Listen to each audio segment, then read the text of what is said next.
Yeah, easy for you to say, Wayne. It's a great morning for you because you sat right here at this desk on Friday and you all but guaranteed your Packers would win easily at my Cowboys. And you were so right. And I was so wrong to even remotely trust Mike McCarthy and Dak Prescott as 7.5-point favorites at Jerry World, where they had only won 16 straight games. Yesterday, the Dallas Cowboys got exposed as gutless, heartless, leaderless playoff frauds. Frauds. That was by far the most shocking and devastating and humiliating playoff loss in Dallas Cowboy history. My lowest moment ever as a lifelong diehard Cowboy fan. Not your typical fall on your face. This was all-time. I threw all my Cowboy gear in the trash last night, and it will stay there. Mike McCarthy has to go today. His replacement has to be, to me, Jim Harbaugh, not Bill Belichick. We'll get into that in just a few minutes. And there is no way Dak Prescott deserves a big contract extension now, not after throwing 2 first-half interceptions, 1 a pick six, that led to Green Bay 27-0 before halftime. Not after Dak Prescott got into it early with CeeDee and somehow made him mad. I didn't see that coming. Jordan Love is so much better than Dak. I'd love to see if Trey Lance can turn into Jordan Love. Now, would you believe, I hope defensive coordinator Dan Quinn gets a head coaching job. Now I'm not so sure he will, because how do you sell 27-0? How do you sell 48-16 with 6 minutes left in the game? Micah Parsons, he's so overrated.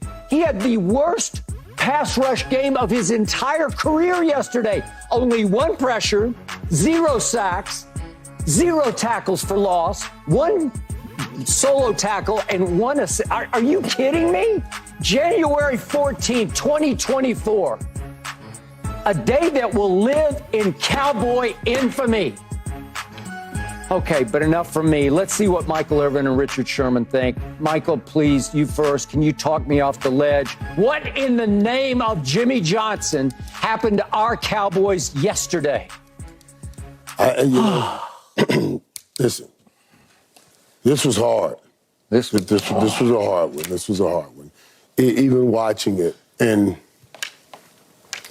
I would have to sum it up first and say this was a coaching spanking on both sides of the ball.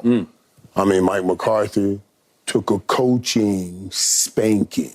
Dan Quinn took a coaching spanking. There is no getting around it. There's no getting around it. I look at this and I say, wow, you had 4 teams defending their home turf this weekend. Houston said to Cleveland, who everybody had favored, not in our house. Not in our house. Not on our watch. Nope. Not in our city. So, Kansas City stood up and said, I know what we went through all year, but not in our house. Not in our house. We're not dropping 1 pass, not in our city. Nope. Not on our watch.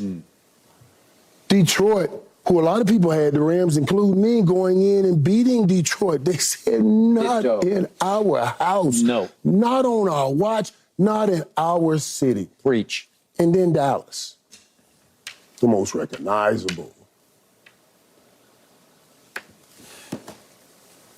The best franchise in the world. The most valuable franchise in the world. And I get a head coach that says, we were not ready to play. Unacceptable. At that place, at that moment, right then, right there, say we were not ready to play is unacceptable. You cannot say, how are you not ready to play in this game with everything on the line? You got home field advantage. You won 16 straight games at home and you show up and do that. That was all out coaching. Started out with you get an offsides that turns into a touchdown. Now, we could have had a field goal, stop to a field goal, but it turns into a touchdown. You come back on a special team blunder, we get a pass interference with the fair catch. It's like, then we catch a punt in the 5 or 6 yard line. Like, what is going on here? Is that? All of this is discipline stuff. All of this says you're not ready to play a football game that there's no way in the world you should not have been ready to play. That's why this is so disappointing. To go in there, and I told you guys, I said, I'm worried about this. If this team jumps out early, it's Armageddon. You said and that's that exactly what happened. was Once Armageddon. they jumped out, they turned around and handed that ball off, and there was nothing you can do. What irks me to death, I can take you losing a game. I cannot take, you have 3 people in the National Football League. I mean, I didn't see anybody around these 3 guys. Musgrave down the sideline. There was nobody in sight. It's like everybody left the field. It was. You see Dobbs running wide open. These are design plays that they have studied your defense and come up with, just and dominated it. They hit those areas and they dominated, and there was no answer for anything. When they ran the football, Skip, there were gaping holes. These were not somebody squeezed through, somebody ran over somebody and made hard yards. There were gaping holes. Buffalo all over. It was, I walked away saying, there's no way you retool. There's no way you do this again. There's no way you do this again. There's something has to happen here. I can't believe that the Dallas Cowboys took that game and played that way at that time. That's unacceptable.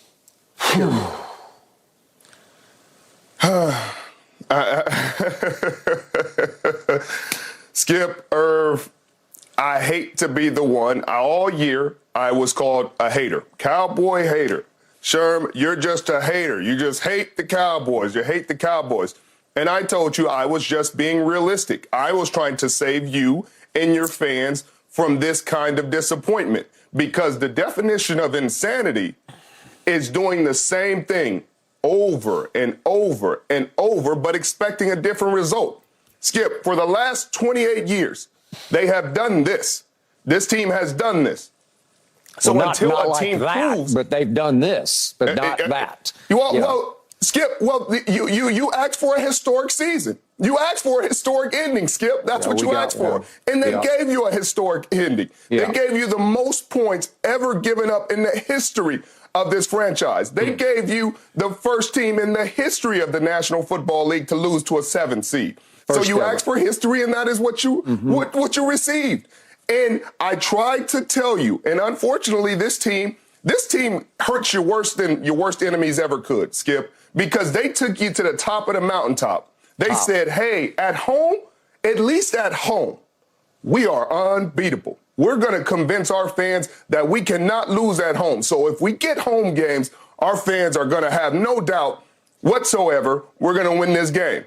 And then they took you to the top of Mount Everest, and then they dropped you on a bed of nails. And that's unfortunately what they did. But throughout the season, they have shown the propensity to do this. They have disappointed in just about every big game that they faced where the expectations were high, where there was something on the line. There was a winning team on the other side. Outside of the Philadelphia Eagles game at home and the Seattle Seahawks game at home, they have disappointed, really. And this game, it showed every one of their flaws. Your big-time players didn't show up in big-time moments. People always ask, what makes great players great?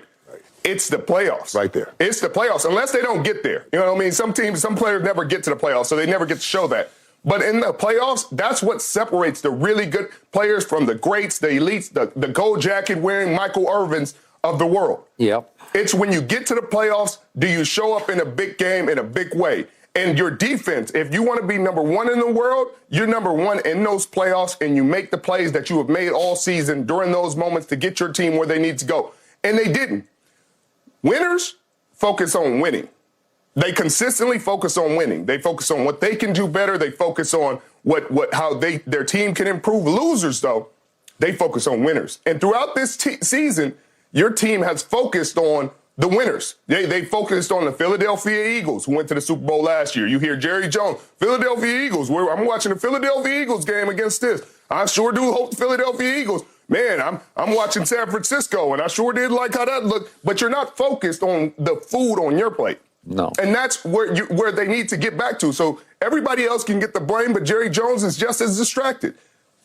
And like Irv said, they were out-coached on both sides of the ball. Give Matt LaFleur and Joe Barry a ton of credit. They came up with incredible game plans. They did. And the first touchdown the Dallas Cowboys got in the first half, I mean, it was a false start. That should have been wiped off the board immediately. It was. So we tried to prepare you, Skip. I did not see CeeDee Lamb having a rough first half like he did, and he and Dak Prescott being off in the way they were. I don't even understand that. That seems like something more off the field. Irv can speak to this, but anytime you and your quarterback, I think that CeeDee Lamb has some of the best demeanor for a receiver that I've seen in the National Football League. He's calm. He's even keeled. Things going great. He's the same. Things going bad. He's the same. He doesn't get super demonstrative. Give me the ball. Yada yada yada yada. He may ask for it later on after the game behind closed doors, but he never shows his quarterback up, his coach up. He does a great job. And in this game, you saw a little bit of the body language. You saw a little bit of the, like, what are we doing? What are you doing, Dak? Like, how do you miss that? You know, where he's looking at him and he's kind of like,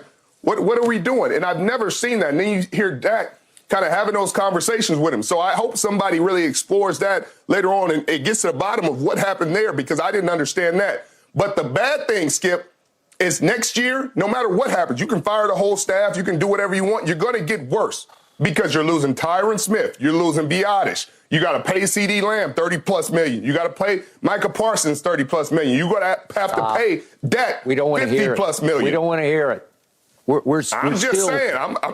We're reeling, Richard. We're reeling. I can't even let my mind go there. I'm like Jerry after the game. He couldn't even think about tomorrow because he said he was so fixated on next Sunday's home game. That's where I was. That's kind of where I still am. I can't get out of it because, remember, this is the first time in NFL history a team has gone 12-5 3 straight years and not made it to an NFC championship game. As you point out, Richard, it's the first time a 7 seed has ever won a playoff game. It's the first time a 2 seed ever lost in the wild card round. And they didn't just lose. It was 48-16 with 6 minutes to go in the game. And what tears my guts out this morning is, just remember, Richard, you were down on CeeDee early. And then CeeDee said, okay, Richard, watch this. I'm not a fringy number one. I'm the guy. I'm number one. And over the last 12 games, there was no more lethal combination than Dak to CeeDee. And remember, going into yesterday, we had the number one offense in the league. And remember, going into yesterday, we had the 5th best defense in the league that led the league in quarterback pressures that got next to none yesterday and didn't sack Jordan Love one time. Just remember, we had the best special teams. We had the best kicker, the best punter, the best returner. And we were a nightmare yesterday. We looked like an uncoached wreck yesterday from the start. And back to Michael's first point, could we please show that this is, remember, we get it down to 3rd and 5, and we have a chance on their opening drive. They took the ball. They won the toss, and God bless them, they just said, watch this. And as Jordan Love said after the game, we came here with the mindset to dominate, and they did. They took the ball and ran it and threw it right down our throats, but it's 3rd and 5, 3rd and goal at the 5, and all of a sudden I'm thinking, we got to if we just hold them to 3 here, maybe we can sort of stop the bleeding and maybe get our legs back underneath us. And our leader on defense, our most veteran player on defense, DeMarcus Lawrence, if we could see it, jumps offside. It's like, this is what you don't want to see because it says we're not ready.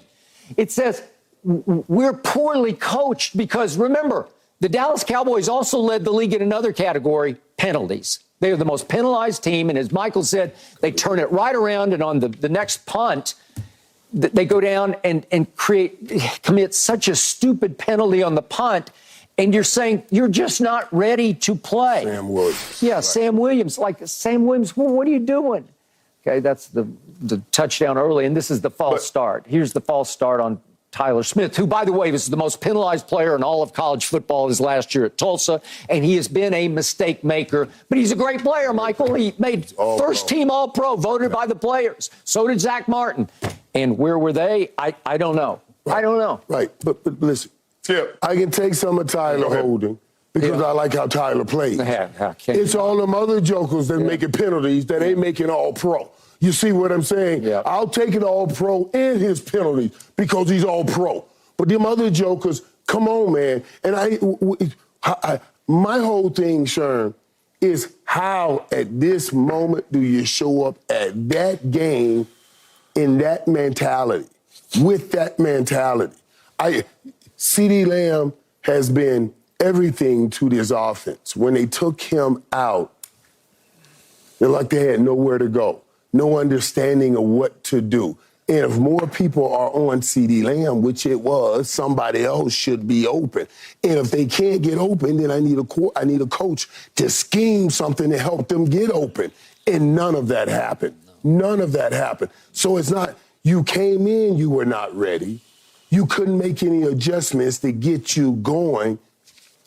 Then what are we doing here? Yeah. What are we doing here? Yeah, because obviously this is not the situation. No, it's not the situation. And it's killer instinct. It's killer instinct. That's what it comes down to in these playoffs.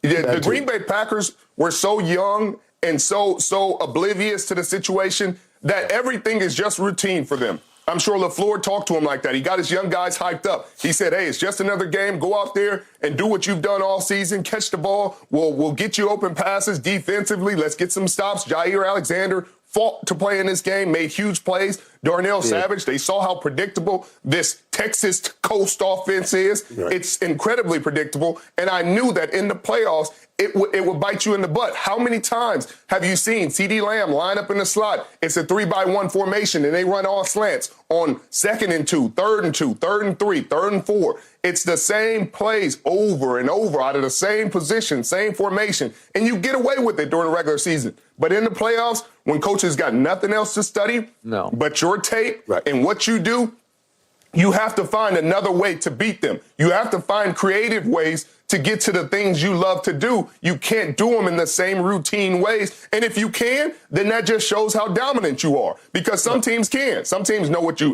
know what my best shot is. Players. You know they don't have those guys. They don't. That's how we want. You don't have those players. That's why I need someone to make a design to help these guys get open. We will run a 5-route, Sherm. I don't care if you knew we were running it. We're running 17 back to 15. Jay would tell him, Michael's running a 5-route. You can't stop it. Don't matter. Doesn't matter. Troy's going to throw it. I'm going to catch it. We're going to run it. They don't have this. So now I need you to come up with something else. And that's why I say it was a coaching spanking. That's the reality of what happened. Darnell Savage, Ed Reed, Troy Polamalu, he baited Dak on that interception. Did you see? He rolled with the first slant and then jumped to the second. That was nothing but a bait. He was waiting on it because he had watched the body language and the actions of CeeDee Lamb all day. He knew they wanted to get him the football. Right there, I can't put that play in any kind of a harm's way because I know they know we're trying to get our guy the football. They're looking at the body language. That was an easy pickup in a read. I was like, come on, man, give me a better play. This is the play I want you rolling outside. Don't throw garbage inside. This is too crucial of a drive and too crucial of a moment for us to be having. You needed a better coaching drive than that. But sometimes it's the Jimmies and Joes. Like, I understand coaching can be better, no question about it. You can call better plays. But sometimes it comes down to the Jimmies and Joes. When we were in Seattle playing defense, you knew what we was running. We were running either man, 3, or if it's 3rd down, and we're running loose 2. If it's 3rd and long, we're running loose 2. We're running about 3 or 4 coverages. That's it. It's on tape. We're not really trying to disguise it that much, but we know when you come into town, you know exactly what we're doing, but we're better than you. We're better than you in every way. Chris Clemens, Michael Bennett, Cliff Averill, the front, Brandon Mebane, the linebackers, Bobby Wagner, KJ Wright, all world players. And then you got Cam, Earl, myself, Brandon Browner, freaking Jeremy Lane. You got so many players that show up that are killers in their own individual right. And you guys just don't have real killers. No. Your best player is Micah Parsons, and he is not a killer. And he's not a killer, and he hasn't been a killer. Never been a killer. Right. He hasn't got to be that promise made one man to the other. Each man is for the other. I'm going to get my job done. Yeah. Even and we don't have that commitment made to each other to even be on the football field.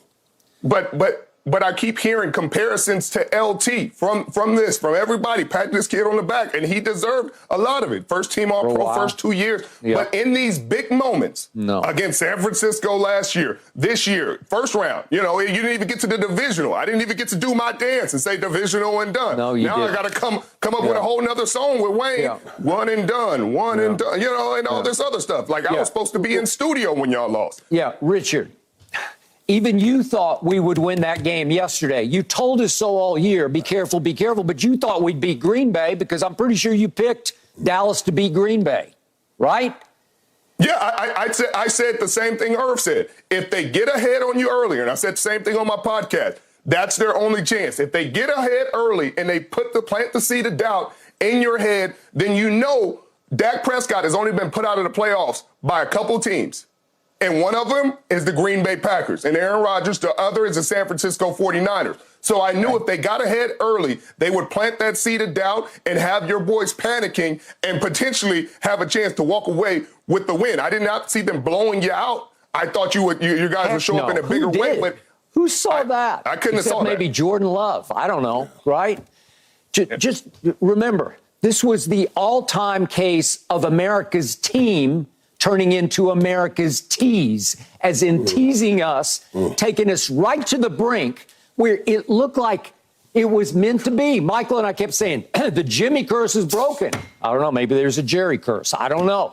Because we had it in the palms of our hands. We had back-to-back home playoff games that we should have won. Whoever would come next week, whoever it would be, we could beat them at home. We could beat Green Bay. We could beat Detroit. We could beat Tampa if they win. And finally, we'd at least get back to our first NFC Championship game in 28 years. Philadelphia collapsed right on time to hand us the division. We had it. And then we didn't have it because this wasn't the typical Cowboys are an accident waiting to happen. This wasn't the typical Cowboys do Cowboys things. This was 27-0 before halftime. I'm in shock. Jerry's in shock. Jerry said, I'm floored. I was on the floor last night in the first half saying, what the hell was this? I've never seen it. It's such a disgrace that nobody saw coming.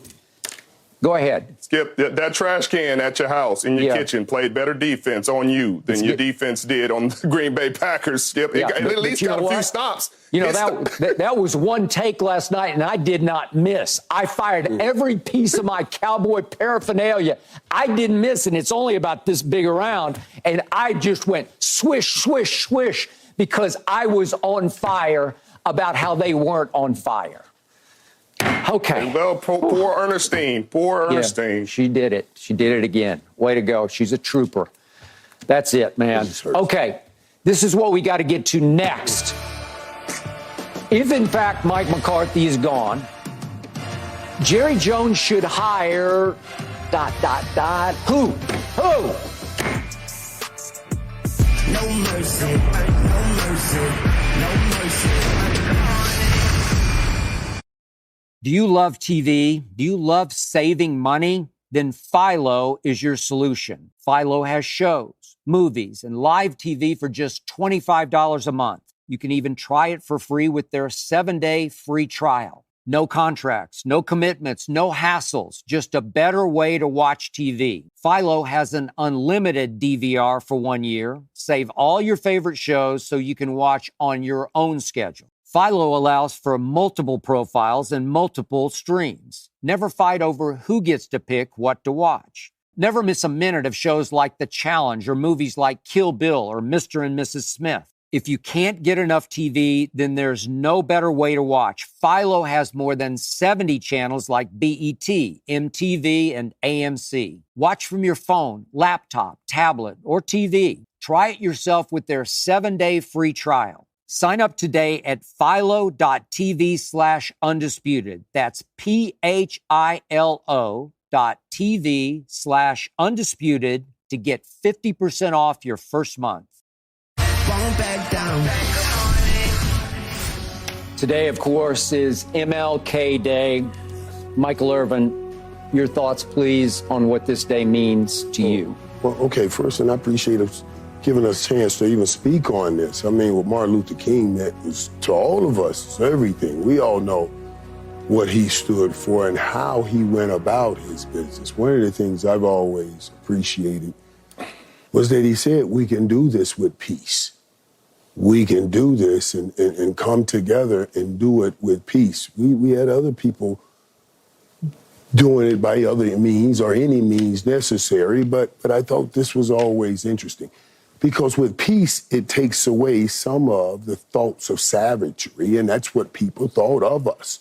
So when he said, let's do this with peace, I thought that brought something different that we all needed to understand. That sometimes you can fight without fighting. You can fight with peace, and it's something I think our people really needed at the time, Sharon. No question.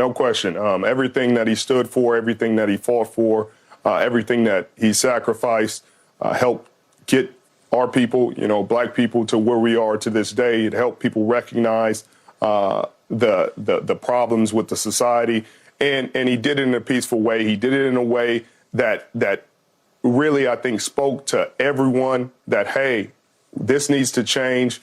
We just want equality. We just want a better life for our people. We want a chance, all people to be created equal. And I think he's one of the most powerful figures in American history, and obviously one of the most important figures in African-American culture, black culture. And I'm grateful and thankful every day for everything he stood for and everything he sacrificed throughout his life to give us the opportunities that we have today. It meant so much to us, but always understood that we couldn't win this fight by ourselves. And he called on the other clergymen, white clergymen, to help join the march to say, hey, this is not even about black and white. This is about how you say you're supposed to honor your God. This is how we're going to honor God. If we're all godly men, we're supposed to be about peace and helping each other. And that got everybody in the fight. He always fought for us, but he knew we needed others to fight with us. And I thought that was the brilliance. So, go ahead, Richard. He's fighting for us, but not against people, and that was the important step. He was fighting for people, but not against the other people. So, to me, Dr. King was the greatest orator in the history of this country, even above Abraham Lincoln and JFK. And it's always been significant to me that all three were assassinated.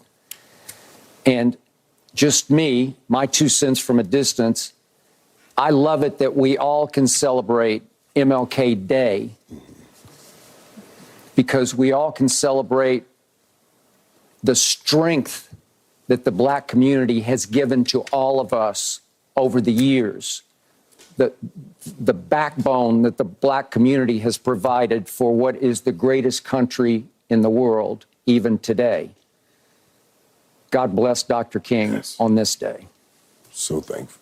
God bless. All right. If we can, let's turn hard left back into what happened yesterday at Dallas. Cowboys, of course, fell behind 27-0 late first half, 48-16 in the fourth quarter, 6 minutes left. They lose 48-32 as 7.5-point favorites at home, where they, of course, had won 16 straight. Michael Irvin, you do believe that Mike McCarthy should go now. So, gut feeling, who should replace Mike McCarthy if, in fact, he is fired? You know, Skip, what I believe, Sherm, Skip, is this kind of a loss and this kind of a stench in this place can't stay around. You can't sell hope to the fan base next year with this intact as is. It's just going to be impossible. I know you had 3 12-win seasons, but you lose 2 of those 3 playoff games in the wild card round and 1 in the division round. And it's not just it's not that you lost those games. It's also when you look back at how you lost those games. They were disasters. All of them. They were disasters. All of them. And then you come at this place in this moment and you put that kind of performance up. Everything was supposedly be in the right place. You let somebody put 48 points up on that team. It's hard to say move forward as is. It's just hard to say that. So listen, you can't change the whole football team, but the best change you can make are the coaches. And you can say, let's get other people to see if they can get other things out of the majority of the nucleus of this team that we can't just change out. So, yeah, it'll be hard to say, Mike McCarthy, let's line it up. Let's try it again next year. No, I always tell you guys, hope will dictate effort. I don't know how you're going to sell that to the fan base. I don't even know if some of the players will buy into that. That's true. Anymore. You know what I mean? So you have to try something different. You have to try something new. And in this sense, I want something with discipline. I want discipline. You can say what you want about Jimmy. Jimmy believed in discipline. Yeah, we played a game a certain way, but boy, Jimmy believes in hard-nosed discipline. And that's what we need with the Cowboys. Listen, this ain't, and I've talked about this all the time, this ain't a skill thing. Do I believe the Dallas Cowboys have talented enough players to go farther in the playoff and certainly have a better ending than this? Absolutely. Do I believe they can use better players? Absolutely. Absolutely. But what I saw yesterday was a coaching spanking. And something has to change. Dude, I've heard people talk about Belichick. I was at first saying, no way, it wouldn't work here. But after last night, everything is changing. You can get me a Belichick, but I'm still going to want me an innovative, offensive-minded coach.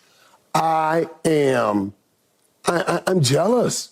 I'm jealous of seeing other offenses have guys running wide open, and we never do. We never do. I want to see some of that in Dallas. So I don't want, I want Bill's discipline, but I don't want that old offense. I don't want our old offense. I want something more innovative that's more conducive to what they're doing in the National Football League right now.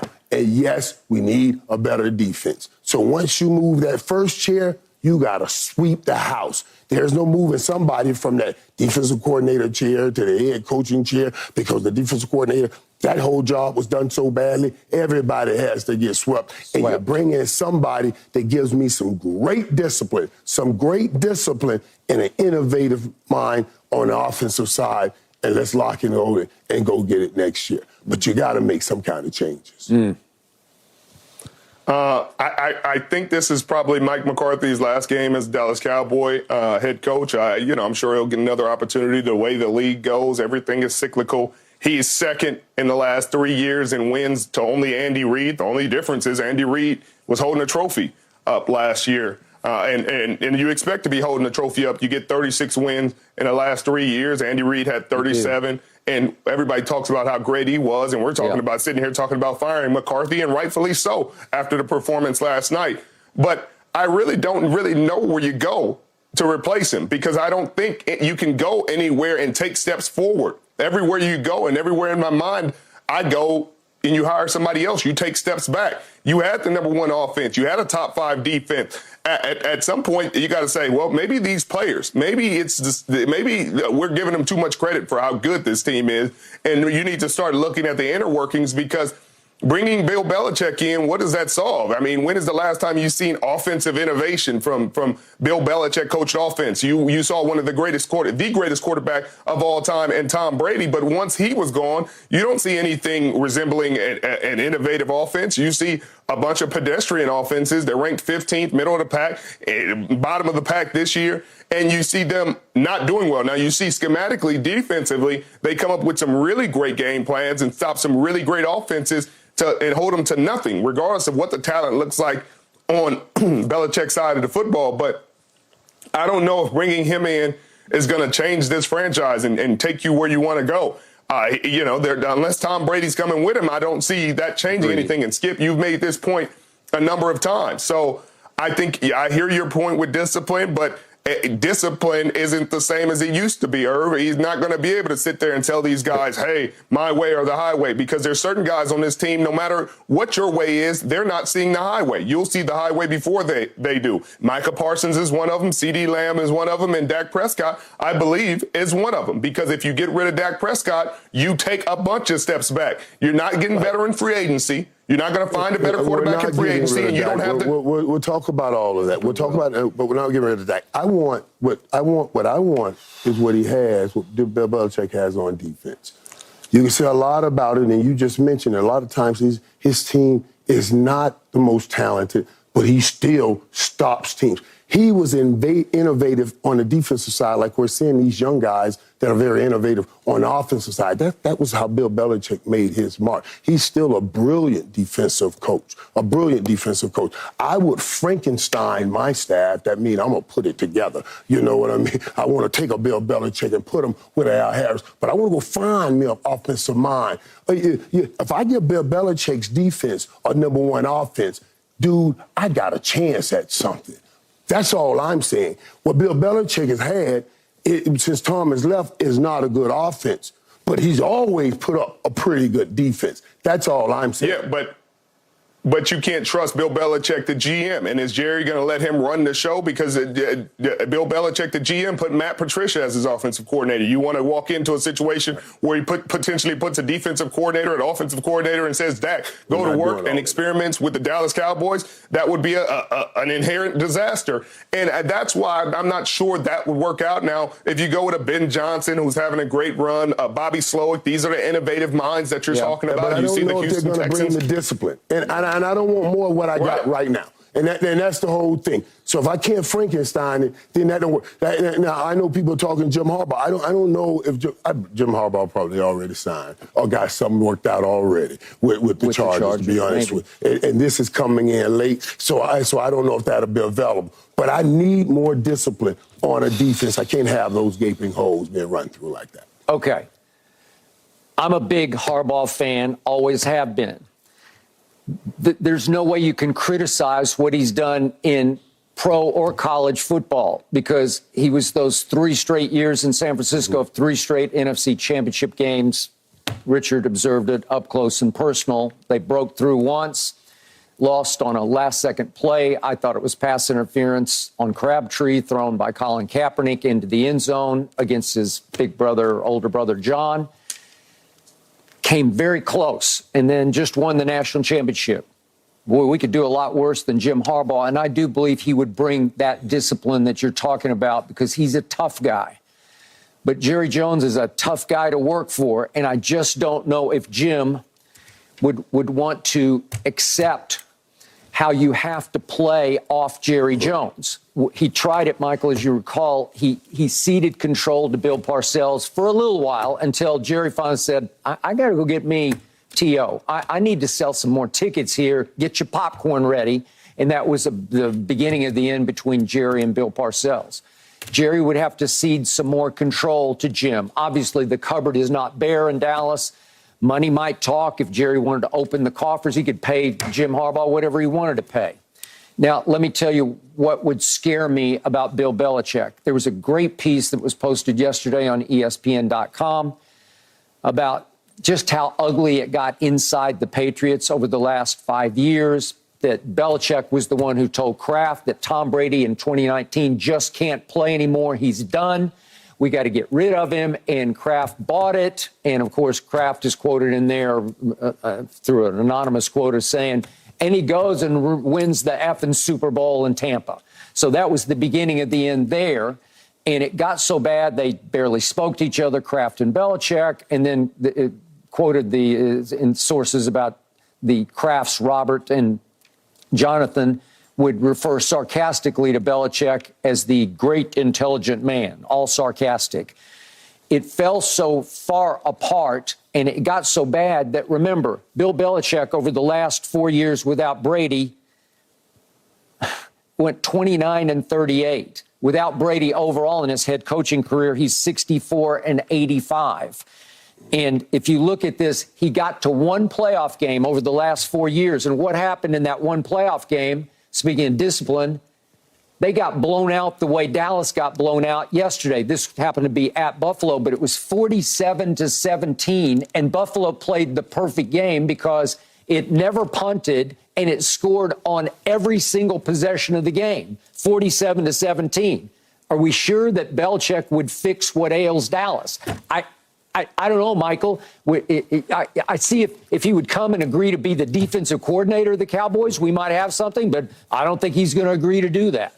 Yeah, listen, first of all, Bill had the propensity for allowing people to leave a year early as opposed to a year late. I'm sure when he told Mr. Kraft that Tom Brady can no longer play, he meant in his system and the way they had won Super Bowls prior to, because Tom had taken a lesser talented team, yep, and he always beat more talented teams. He did. And in that sense, Tom couldn't do that anymore. He was absolutely right. But Tom went to a more superior team, he did, and added his knowledge, just like Peyton Manning did his last year in Denver. He wasn't still Peyton Manning. Yep. Everybody would say he couldn't play anymore, but they still came back to him, and they won a Super Bowl because of the decision-making he was making with what he had around him. And that's how Tom won in Tampa. He was making good decisions with the talent he had around him. So I'm not saying Bill was wrong there. Bill has a quarterback in Dallas. That's the whole thing. He has a quarterback in Dallas. He has an offense. I need his discipline and his defensive knowledge. You would not see people running wide open like that with Bill true. I'll Belichick. buy that. You would not see it. Yeah. He may not get you a billion sacks, but you won't see that. They will play team defense all the time. That's all. We have been dealing with this can't stop the run for years now. Years now.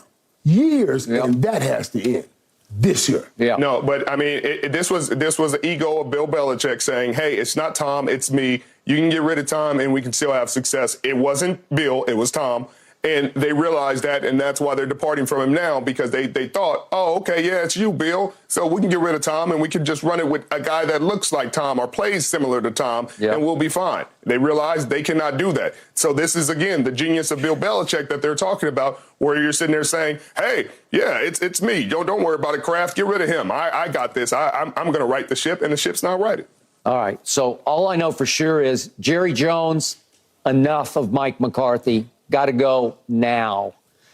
Okay, now we got to get to the other piece to the puzzle, the other half to this equation. Are you still convinced Dak Prescott is the long-term answer? That's the question. Yep. No mercy, no mercy, no mercy. Won't back down.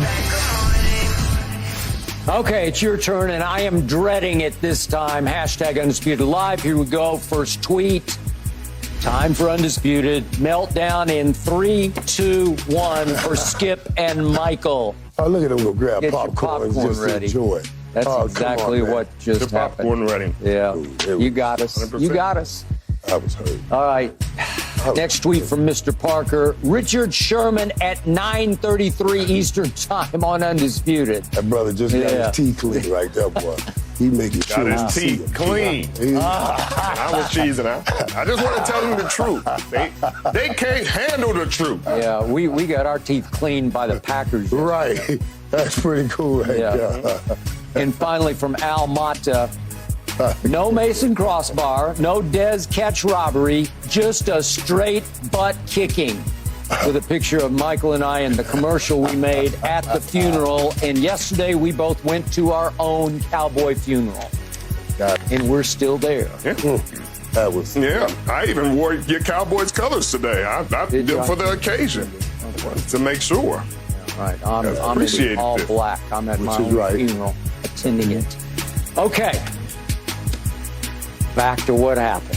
Dak dropped another playoff stink bomb in yesterday's first half. He threw for only 87 yards with 2 interceptions, one, of course, a pick six as the Cowboys fell behind 27-0. So, Michael, you still want Jerry to give Dak a contract extension that would make him the NFL's highest paid quarterback? Let me tell you what I don't want, Skip.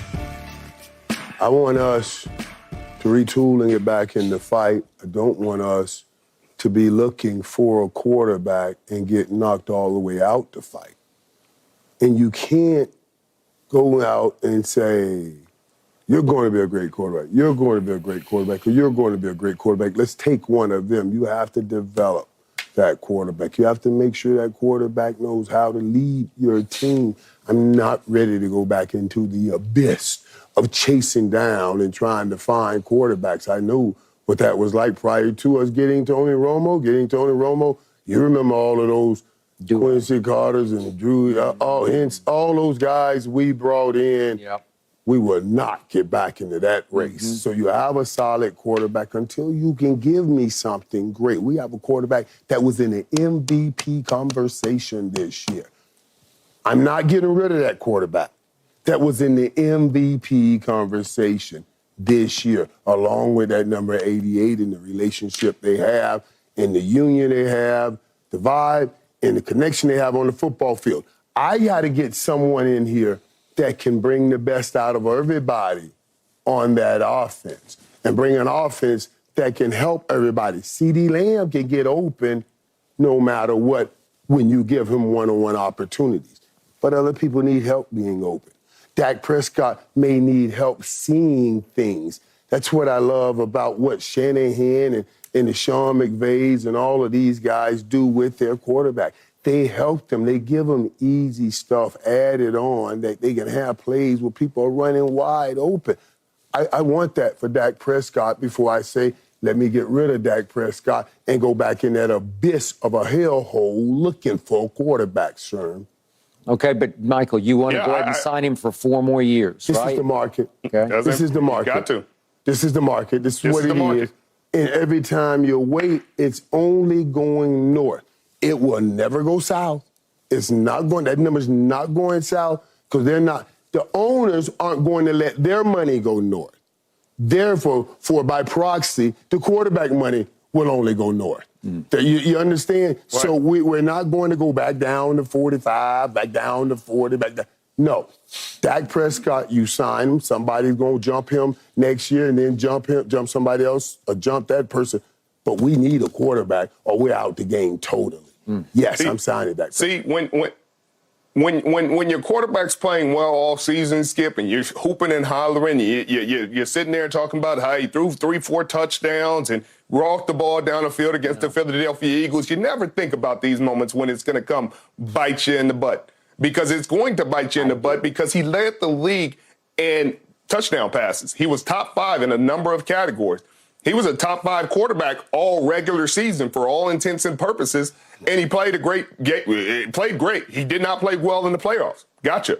But you can do for everything you're saying, hey, he could do this better. He can do this better. On the other side of that coin, understand, you can get a lot worse quarterback plays.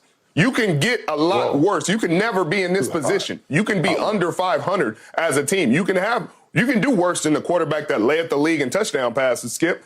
And so when you don't appreciate what you have, then sometimes you got to learn the hard way. And sometimes you're sitting there like, yeah, let's build our team up. Fire McCarthy, do all this. Hey, let's get rid of all these guys. Well, You're going to have a chance to do that, Skip. Tyron Smith, he's not under contract right now. Be honest, he's not under contract right now. There's a number of guys. You don't have to bring back Jordan Lewis. There's a number of guys you don't have to bring back, but watch how different your team is. You don't want to bring Dak Prescott back? Watch how different your team would be without him. And then you would be appreciating, you would be wishing. There's a number of teams wishing for Dak Prescott. Let the Atlanta Falcons hear about Dak Prescott being available. I guarantee you they'd be happy. He's done nothing for their franchise. They'd be happy to give him $55+ million to come quarterback their franchise. There are a number of teams just like them that would pay a lot of money. The Tampa Bay Buccaneers, for example, they pay a lot of money to come see Dak Prescott do what he's done against them in the playoffs for them. And so, yeah, I hear what you're saying, Skip, but you better pay him or you're going to be in a lot worse situation going forward. You want to pay. Right, and Dak has all control now here. You can't tag him. You can't tag him, or you know what I mean? So you can't trade him. So you either do business with him or let him walk, and you can't let him walk. Okay. Let him walk. I told both of you guys and Keyshawn all year very long, I just don't trust him in the postseason. I never wavered. I was stuck with him, so I can't help but root for him because I'm diehard lifelong. I can't help it. It is what it is. And he did play much better this year with McCarthy calling plays than he played last year. But I kept telling all of you guys, I'm spoiled. I come from a very different place than Michael comes from when he talks about the Cowboys. I know what it was like to watch Don Meredith throw to Bullet Bob Hayes. I know what Roger Staubach brought to this franchise because he was the greatest winner I've ever been around this side of Tom Brady. One of the great leaders in the history of the game. He transformed our franchise. He invented, created the Hail Mary, named it, nicknamed it the Hail Mary. He pulled out one game after another. He could be trusted the most in the biggest moments. And I know what Troy Aikman brought to this franchise because nobody knows better than the man sitting across from me right now. When it was time, Troy played. When it was time for 8 to 88, I could trust it. I could take it to my emotional bank because it always cashed and cashed and cashed. Even when they lost that 94 NFC Championship game at San Francisco, it was a spectacle to watch of 8 to 88. Would you fall behind 21-3? Yeah. And here you came, and you almost pulled it out, and Dion got away with a little armbar pass interference, and Barry Switzer got a little over-emotional, ran onto the field and got a 15-yard penalty, and that was that. But you were positioned to come all the way back because of 8 to 88. Troy Aikman, I'm spoiled. We can do better than Dak. You say we could do a whole lot worse. I got you. But we can do better than Dak Prescott because he's now fallen to 2-5 in the postseason, right on schedule yesterday. When I actually least expected it, he turned back into, quote-unquote, playoff Dak. It's hard to watch because in the first half, he goes 13 of 21 for 87 yards and 2 interceptions, one a pick six. The other one could have been a pick six. And he and CeeDee fell completely apart. I don't know why. We're going to go head on with it in just a few minutes here. We'll go deeper into it, whatever we know about it. But in the first half, CeeDee Lamb was thrown 7 footballs. He caught 2 for 18. It's just wrong. Something went completely off the rails between those two early in the first half after over the last 12 games, they had been the dominant duo in all of pro football. Right. I don't know. I know that Dak, 2 years ago, going back to the home playoff loss to Jimmy G and the 49ers, he wasn't ready to play. He came on a little bit late and actually looked like he could have a throw into the end zone. We were down 25-20 to maybe pull out a Hail Mary of a miracle, and we couldn't get the ball spotted because he ran a little too far on what was sort of a quarterback draw up the middle. And then last year at San Francisco, the defense came to play. It was 19-12. We held Brock Purdy in that offense to 19 points at their place. And Dak threw 2 second-quarter interceptions, and we couldn't dig back out of the hole. I don't know. To me, Richard, you said, what's the definition of insanity? What did you tell me to open the show? What is it? you keep going back to the same well over and over and over again. And I've seen it, and I've seen it, and I've seen it. And I get you, but listen, would I like to see Trey Lance get a shot? Once upon a time, the two Shanahans, the two greatest minds in coaching today, said, we love Trey Lance, and we're going to trade the sun and the moon to go get him. And he got hurt. And they got rid of him. Okay, they did, but he never got off to the right start, and he was in the wrong place at the wrong time. I got it.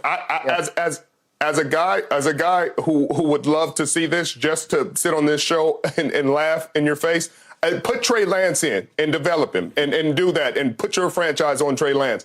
I would pay a lot of money to see that. And then when it goes bad and Dak Prescott's having the same success somewhere else, Skip, I will sit here and say, I told you so, because you can't name me 6, 7 quarterbacks who've had more playoff success. Playoff success isn't for everybody, Skip. There's not a ton of quarterbacks in the league that have playoff success. There's Patrick Mahomes. Yeah, there's a lot of quarterbacks that are 2-5. I mean, what is Lamar Jackson? Is he 1-3, 1-4? And he's a great quarterback in the National Football League. There's a lot of quarterbacks that go to this playoffs and don't have success. Right, but what you've done for Lamar now to give him a different opportunity, you went and said, let's get you some new people. New offensive coordinator. Let's get you a new system, because this is unlike basketball. When we see a guy go in and have playoff issues, we've talked about the James Harden, guys like that who have playoff issues.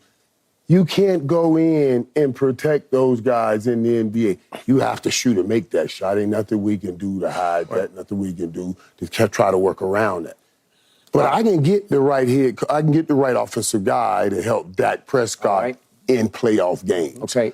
I can get the guy that can have plays called like what we saw Houston get called and have some guys running wide open, or what we saw Jordan Love have running wide open. We can get guys that can put with Dak Prescott that can help him have some of those opportunities and better his playoff opportunity, just like we're going to see with Lamar Jackson. All right. So allow me to cap this off by saying to Cowboy Nation, please don't get caught up in Dak's second half yesterday, because he is the classic empty calorie, garbage time quarterback, because he went 28 of 39 in the second half for 316 yards, 2 touchdowns and no picks. And obviously at one point we were down 48-16. CeeDee caught 7 balls for 92 yards in the second half alone, but it's all for naught because we were already so far behind. And they were playing zone, and they gave you all the underneath stuff, and you start connecting on the underneath stuff. And what happened at Philadelphia in the fourth quarter, I kept telling you, Dak threw for 173 yards on a bad defense that has bitten them in the butt all year long, but you got to stay in bounds. You got to make this play or that play, and he's not that guy. Matt LaFleur said after the game that Jordan Love is that dude. I've never thought of Dak as that dude, but he's pretty good. And if we want to stay pretty good, we need to sign him long term. Okay. There's very few in the league better than him. And you're not going to find, you're not getting Patrick Mahomes, you're not getting Burrow, you're not getting Josh Allen, you're not getting Lamar. Yeah, so outside of those guys, those are the provens. Right. And so now Richard, you got Stroud if a boy and Jordan Love and C.J. Stroud, they're coming along very, very fast. Okay. Very fast. Jordan Love, the way he looked, and we'll talk about it. Those are things that can't do.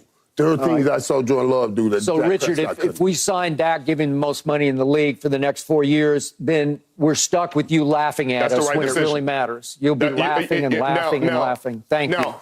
If you don't do it, you'll be stuck with me laughing at you, but you never get to the games that really matter. You just not make the playoffs at all, and I'd be laughing. So, Skip, you pick your poison. There's somebody out there better. Okay, we got to talk Lions, finally. By the way, thanks to a missed call, but we'll talk about that in just a moment. No mercy, no mercy, no mercy. Won't back down. The Lions held off the Rams last night to win their first playoff game since January the 5th of 1992. I was there when the Lions beat Michael Irvin's very young Dallas Cowboys without Troy Aikman at quarterback, 38-6. Last night it was Lions 24, Rams 23. Michael, what was your biggest takeaway from last night? And that was the last game, and I wanted to wait after that game, before I really went in on the Cowboys, because that was another game where the Rams were probably, everybody had the Rams winning that game going into Detroit. Now, first, I love the defending of the city and the home turf. And I wanted to see that fight in Detroit. We messed with Dan Campbell, knee biting and all of that noise that he talked about when he first got hired. But you saw that fight in that team. You saw a knee-biting, fighting team. You did. Agreed. And they were going to fight for Jared Goff. They understood the bigness of that with Matthews and fight against Matthew Stafford, who was coming home. That was the first thing.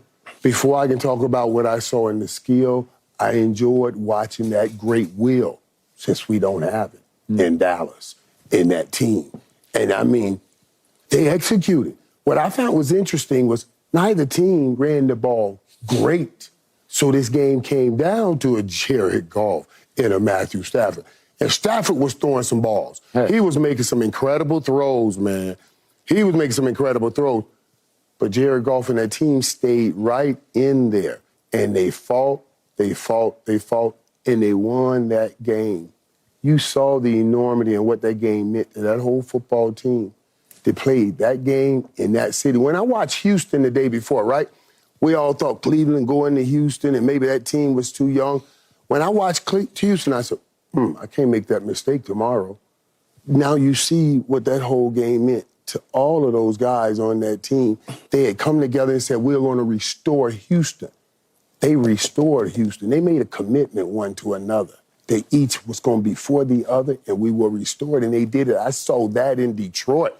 Even if the Rams had somehow made a last-second field goal, I still would salute Detroit because they fought all they had. I was ready to salute them no matter what. But they found a way to win. They found a way to win, and that was the key. And that's what I'm saying my Dallas Cowboys need to do. Find a way to win in games like that. One more thing, even though the Rams lost, I wouldn't mind if my Dallas Cowboys found me a Puka neither. You know what I mean? Because a Puka rise above all of your systems, all of the systems. And that's what kept the Rams in yesterday. Detroit knows the system pretty good. They shut down Cooper Kupp. He didn't do much. But Puka, this joker right here was snatching balls and taking balls from everybody. I had my guy, I said, give me all the information I can about Puka. I didn't know that Puka means, that was his nickname as a kid, little chubby kid. Mm-hmm. He has older brothers. He has older brothers, Sherm. His dad lost his dad at an early age. So he only had his older brothers. I said, this dude, I knew he had some deep fight in him. He had to fight his older brothers. They all played ball for all kinds of affirmation and confirmation because dad was no longer there. And you know, older brothers ain't giving it. I see all of this in him when he plays football. Go get me those kinds of players. That's all I want on my football team. You get me those kinds of players. Then you can bring me any coach and I can win with them. But if you can't bring me those kind of players, go get me a special coach because he's a hungry football player, and that's what Dallas needs. Hunger like him. Yeah, but when they get to Dallas, they get full. But I give Detroit a ton of credit. There was so much pressure on this team, so much pressure on Dan Campbell, so much pressure on Jared Goff. Matt Stafford and the Rams, Sean McVay, Raheem Morris came in with no pressure, no expectations. They had already overachieved, even getting into the playoffs with this roster that they had. You hear Sean McVay talk about refinding and rekindling his love for coaching with this team, because this is probably the best coaching job he and Raheem Morris have had to do in their coaching careers because they didn't necessarily have the talent to start the year. You heard the storylines coming out of L.A. and training camp is Stafford's too old. His wife saying he can't trying to relate to these young guys. And you look up and Puka Nacua has the greatest rookie season of any receiver in the history of the game. And they go to the playoffs and they're in Detroit. And I know the Detroit fans had to be sitting there like, not like this, not Stafford coming back to Detroit and beating us after never winning a playoff game for us in his entire great career here. But he's going to come back and put us out of the playoffs in our greatest year in 3 decades. Like, I was sitting there like, no, come on, Detroit. Don't do this. Do not do this. And they did not. They stood up. Right. They stood up. They made big plays down the stretch. Amon-Ra St. Brown, the huge first down at the end of the game. Jamison Williams. There was a Reynolds who was a Rams kind of giveaway. And he played spectacularly. Jared Goff played a really good game. And then defensively, they did enough. You know, we talked about the plays where guys are running wide open. Sean McVay can draw them up. Sean McVay, and he has Mike LaFleur, another LaFleur, as his offensive coordinator who left San Francisco and then went to New York. And then, so if you want, this is a memo for the entire league. You want a great offense, then you look into Kyle Shanahan, McVay, tree, and you'll find it. Kevin O'Connell is doing a lot of the similar things that they've done. But if you look in those trees, you'll find Bobby Slowicks of the world, the Mike McDaniels of the world. Right now, I think you got Clint Kubiak, who's the son of of Kubiak. And they find a way to draw up this West Coast offense that Bill Walsh created, that Bill Walsh was the innovator of, and they find new ways to dress it up and be really effective in this new day and age. And that's what they've done. But Ben Johnson, who's the coordinator for the Detroit Lions, is finding a different way, and it's just as creative and just as effective. It is. Agreed. Okay, quick thought on Puka that Michael talked about. He ran a 4.640 coming out of college. He went in the fifth round. He ended the year with 105 receptions, 1,486 yards, all rookie records. So they list him at 6'2", 205. He plays much bigger than that, and he plays much faster than 4.6 because I saw a stat. He had those are my comps too, exactly. That's exactly. But he had he recorded the 6th fastest miles per hour with a football under his arm, yards after catch in the league this year, the 6th fastest. So it's like Emmett. You put a football under his arm. Emmett, he was a 4.640. Jerry Rice, different dude. Jerry Rice ran 4.740. But you put a football under his arm and you can't catch him. And we that's put a running football, from them 4 big brothers with that football in his arm. There you go. That's what that Which is. brings us to the last Rams play of the game, the 3rd and 14 throw. If we could see this to Puka, Detroit got away with a jersey grab. Right, and even he almost pulled that one down, too. He almost pulled it down. It's catchable, but he gets a jersey tug. If you can see, he pulled him backward. Right. And Puka won it. See, there's the tug. There's the tug. And you can't tell me that didn't hinder him a little bit. Oh, no, that hindered him. That hindered him right on the rise up, too. So you exploding up, and you feel that weight, and you got to try to catch that ball. That should have been a call. Okay, so if you give them that call, all of a sudden they are definitely in field goal range because they ended up having a punt on the 4th and 16. And if they get the field goal, this would be a little under, they'd run a few more plays. They probably could have got down, 2.5 minutes left. And then we would have seen what Jared Goff had in him. And maybe he had it last night because he played mentally tough football the whole night. That was not the typical Jared Goff unraveled. Well, he had one play that I said, what are you doing? You know, when he was doing, and then he kind of tipped the ball out and threw it both hands backwards. I'm like, what are you doing? Just but he got away with it. But he got away with it. They fell on it. But that was the knucklehead. And listen, in the end, that was a headbanger's ball last night because they were getting after each other. And Matt Stafford showed incredible toughness because on the one play where he got sacked and he bounced his head off the ground, he took a shot in the ribs, goes in the tent, comes right back out, and here they go again. But I was with the announcer. His eyes looked like they rolled back in his head on that pick. And, so I know I was like, whoa. Yeah. I was worried about it. But, the Lions had been robbed at Dallas before. They got robbed in a playoff game against Romo. Remember that call? It was a weird late call in that game. And then they got robbed this year at Dallas in the regular season game. So maybe they deserved a call, and I was happy for them, as you guys were, that they broke through. Yeah, but you hear what he said right after the game? Aiden Hutchinson looked at us and said, we wanted Dallas, but we'll take I don't blame them. Another game at home as consolation. But we wanted Dallas. They wanted Dallas. Find me players that want people. That's what I'm saying. I don't mean to bring everything back to Dallas, but find me a Puka, find me somebody like this. Find me Aiden Hutchinson. But they ate their food before they worried about Dallas. That's the difference. They ate the food on their plate before they looked at the next meal. And this is the football gods correcting the transgression that happened in Dallas. Dallas should have lost that game. Detroit should be the number 2 seed and should have had 2 home games. things worked out. Detroit has 2 home games, baby. That's just, it always works out like it should. The NFL God said, we got you. All right, up next, we got to get back to what happened on the football field to the Dallas Cowboys. What was the biggest reason the Cowboys fell behind 27-0 before halftime? The biggest reason. No mercy, no mercy, no mercy. Won't back down.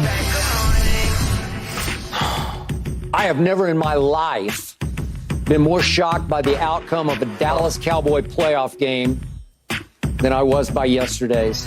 You know, maybe it was an omen that in that commercial that we made for Undisputed, Michael and I and Keyshawn, I was supposed to be giving a eulogy at a funeral for Uncle Philip, and I just couldn't help myself. I started eulogizing the Cowboys. Talk about foreshadowing. So, Richard, you first. What to you was the biggest reason the Cowboys fell behind 27-0 before halftime, then trailed 48-16 with 6 minutes left?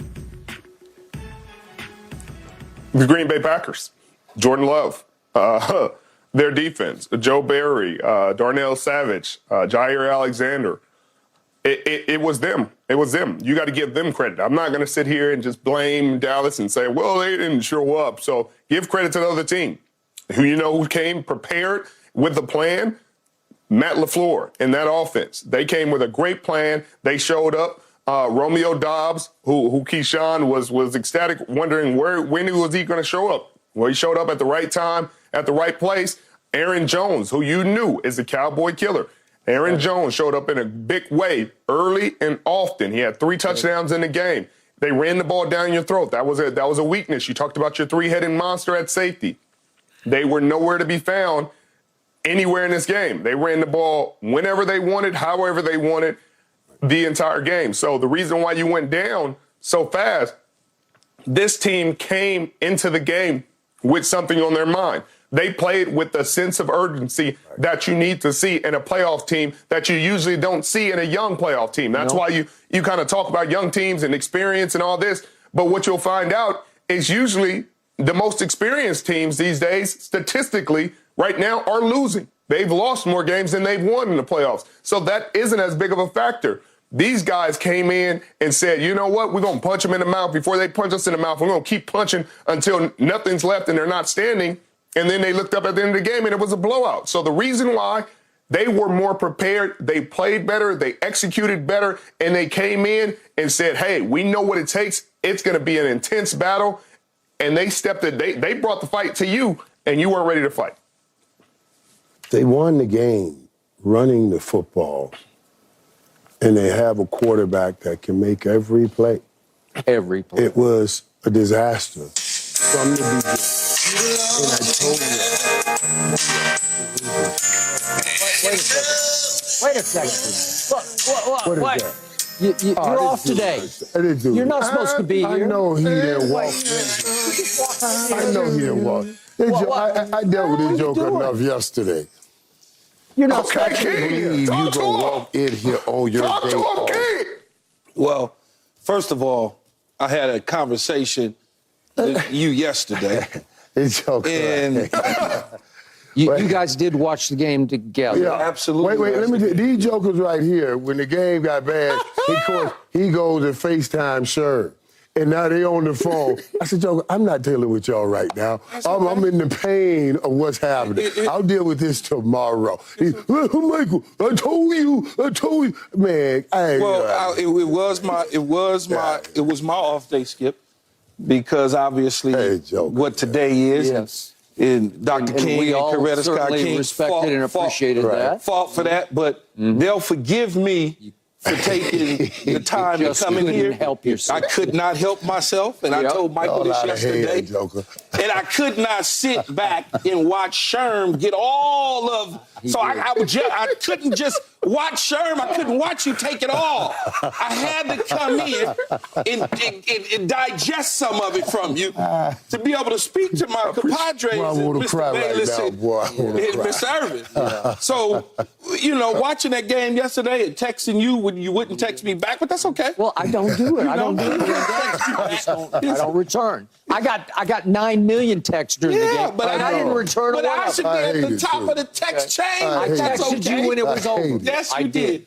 Oh, my goodness. How you feeling? And then all them old fake people take Look at me. they all fake people, Skip, how when they be it like, man, just check in on you to see how you shut up. You ain't checking on nobody. You just want to hear You the were pain. safe because you was with me. I knew you was okay. I made your life a little better watching you play pool and interact with Cowboy fans and do all of those things, Michael. Yeah. As I told you on the way from your other job, Cowboys down already 10-0. The game hadn't even started. I texted him. The game hadn't even kicked off. I texted him. I said, Cowboys down 10-0. Even though I picked the Cowboys. Yeah, You did? man. I picked them because I thought they was 45 to 28 or something like that, right? And most of America picked them. Right. Because that's what it should have been. Mm-hmm. But Should have because, been. I agree. Huh? Yeah. Yeah, because. You pulled a Skip. You reverse psychology. Well, I mean, I didn't really. Look, I honestly thought that the Cowboys, based on the way that they played at home, what CeeDee Lamb and Dak Prescott looked like, and Michael Parsons was supposed to step up in the playoff game, step all the way up. I just felt like, hey, they were going to win this game. Sure. But it was the flip. All of a sudden, I was watching the Dallas Cowboys in Green Bay uniform and watching Green Bay's team that we saw early on in the Cowboys Put up uniform. the numbers that the Cowboys put up in that Yes. in AT&T. And they Stadium, allowed right. my dude Romeo Dobbs, and I've been saying, hey, everybody's like Christian Watson. Oh, that guy big, he's strong, man, he fat. Mm-hmm. No, Romeo Dobbs is the guy. You got to get him the football. Romeo caught 0 against Chicago in the last game. That's Go okay. ahead. I know. Six for $160 something of money in your first playoff game. I feel bad for y'all, man. Okay, it is your turn. You have earned the right to tell us that tell us so. You need to tell us that you were trying to tell us so. Remember they call us haters. What, What I was trying to tell you guys is that you jump ahead too far. You already looking too far to San Francisco. And I have been telling y'all, take care of Washington. Don't look forward to Green Bay till Green Bay steps on the field. Take care of Green Bay. And whoever else you draw from that point, take care of them. But you and Skip, you fell in his trap. Oh, we going to Vegas. And I'm like, no, you're not. You got it one game at a time. Maybe I fell in his trap. On top of that, though, Skip, here's another thing that I would say. No matter what anybody tells me, I don't like the fact that Jerry Jones put the pressure on that coach. Okay? I just don't. I don't want a coach out there coaching scared for his job. Keyshawn, it was over in 2 minutes. Yeah, but even if it was over in 2 minutes, maybe by Jerry saying what he said, put that pressure on that man. When it was time to game plan, he's thinking, oh, my God, what if this, what if that? Instead of just don't do it. What is that going to prove when you do something like that, Skip? Nothing. I don't think that was why we lost. No, that's not why you lost. Right. You lost because they had a better game plan than your defense. Yeah. Right. And they had a better game plan than your offense. Because the coaches got lost. spanked in coaching. Yes. So if he was nervous and that's the performance he put up, then if he's patting his toes on out of here, nobody's losing. What did I say when they went for two? I said kick the field, kick the PAT, man. Stop chasing this points. Game is pressure. I believe there's not you can't say, well, we put too much pressure on you, too much. This game is pressure. It is, Michael. And you got to deal in pressure. Yes. And the best players and coaches perform well in pressure situations. And that's not what we're seeing. And that's why something has happened. If you the owner, Michael, I know the pulse of my coaching staff and my team. I should know I cannot jump on this man's back and do that. Now, look, is that the contributing factor to why they lost? No, that's not. It may be a small piece of it, though, is all I'm saying. There's no need to add that stress to the situation. Now, Dak Prescott didn't play well. As I told you, you start making me think like you based on what I've seen. That, hey, texted me that. Yeah. Maybe that extension, maybe you wait one more year. Maybe you try to figure out cap numbers and stuff like that. You just but it's hard to say that because I told you yesterday, Michael, who you gonna get? Like, you want Kirk Cousins? Like, who you gonna get? I'm still on this pressure thing. How can he not know the pressure? It's been 30 damn years. He does know it. I don't Yeah, but he hasn't been there the whole 30 years. Dude. He knows it, but you don't have to add more to it. You don't have to add it. You don't. Because if somebody says, if the players all know that this is the situation that we got to win to save this man's job, and then you come along Right. and then pile on top, Why would you do that? There's no need to. Just sit in your box and be quiet. That's all I'm saying. It's a difference if the pressure is just consistent. Like Pete Carroll always made it feel like so from the day we walked in to the day I walked out, you fighting for your job every dang day. We will replace you. We're always looking for the next guy. So you always play with that edge. You're playing with that like, hey. Right. Like, I had it all pro year, and I'm still looking like, hey, man, I better show up because they will replace me. And then it's always consistent. Then it's not different in the playoffs, it's not different, but you're adding this at the worst possible time. You're not sitting there telling Dak Prescott, hey, you play bad in these playoffs. That might, because he's going to probably play bad then. But it's when you pick and choose these moments. And, Key, I'm so glad you came. I'm so glad you made it on the show. Wait. I waited long enough. What is Jerry doing? What are you talking about? Picking this moment. This ain't the first year you won 12 games, you lost in the wild card round. You won 12 games, you lose in the division round. You win 12 games, son, pressure's on you to go farther this year. I don't care if Jerry said it. He should have felt it. He didn't need Jerry to say it. He should have known it. You got to win now. Right. What are we talking about here? Well, let's usher him in carefully. No, this is the National Football League. You don't win, you go home. You lose a job. Somebody else gets an opportunity. And he didn't win. This was the third time. He should have felt this pressure. He felt it. He's probably going to be the only coach that wins 36 games over the last 3 years. But in the end, Dan Quinn felt the pressure too. Okay? Yep. He felt the pressure. What I mean by that is interesting because I was thinking about this yesterday as I was driving home from the game. Coaches that are names are being mentioned during playoff times and stuff like that, they tend to lay eggs. If you really follow it and pay close attention, they don't put their best foot forward because they start thinking about. Was it possible he had a deal in place and he's just completely distracted? No, but you start trying to put your staff together. I totally agree. You're trying to manage this. Yeah. You're trying to put a scheme together to stop Green Bay, but at the same time, you're got an opportunity to go interview for jobs. You need to put that plan together. So you got multiple things that you are doing at that moment in time. So sometimes, because of that, things get out the way where you're not focused in solely on this particular divisional wild card round. Right. You're not looking towards Seattle. Or do I get a shot in Carolina? I need to know who my offensive coordinator is going to be. Instead of spending that extra 45 minutes game planning, you're on the phone talking to somebody about whether or not you're going to join the staff. I agree. Okay, should Mike McCarthy be fired and Dan Quinn be fired? I think Dan Quinn is probably going to get a job. I hope so. Yep. I think he's going to get a job, but if he does not get a job, I don't believe he should be fired. I think in terms of Mike McCarthy, you might want to see if there's a couple guys out there. My vote, and I don't know that it would ever happen, they need some discipline in their life in a guy like Bill Belichick. Okay. I don't know that Bill would want to deal with Jerry, just the whole meddling part that's just around it, the radio shows, all that. I don't know that Bill wants that. But maybe he does, but that would be a great one because he got a quarterback. How do you defend what happened to Belichick in the one game that he did play in the playoffs without Tom Brady? They lost 47-17 at Buffalo, and Buffalo played the perfect game, no punts, and scored on every possession. But they didn't have no players, though, Skip. Okay. We done had that conversation a million times. He didn't have a quarterback, but he didn't have a quarterback. That quarterback, don't let that quarterback fool you. Mac Jones, come on, man, stop. Don't do that. Well, don't do that to Bill. Dak Prescott is so far ahead of Mac Jones.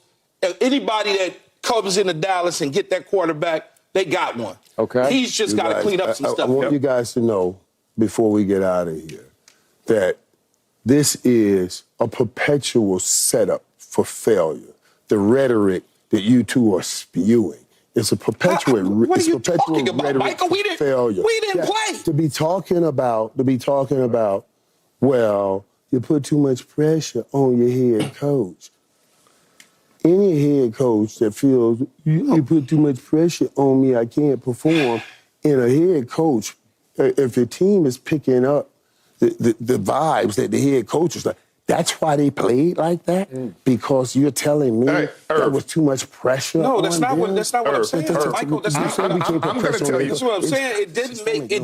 What good is it? Makes no sense. What good is it to go public and say? What good is it to go public and say, well, we're going to evaluate game by game? Like, why would you do that? What's the point?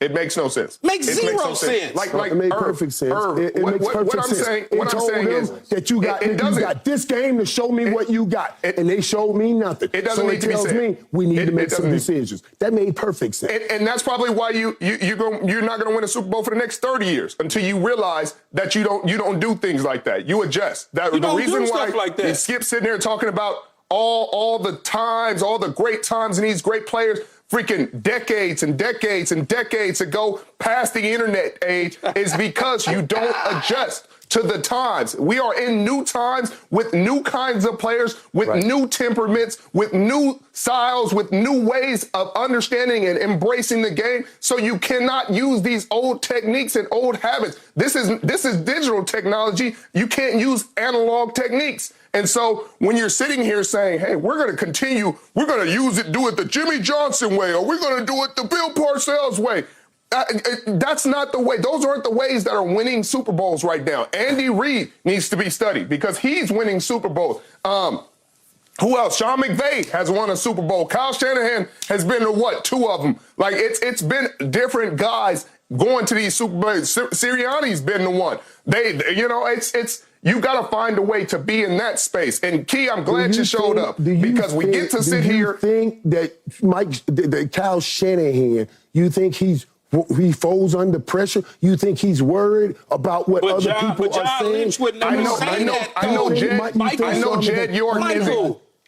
John Lynch would never say that, though. Listen, you guys got something for Jerry. That's fine. But what Jerry says shouldn't affect how you perform your job. If it does, your ass gotta go anyway. I don't want to hear it. Stop talking like this. That's crazy rhetoric.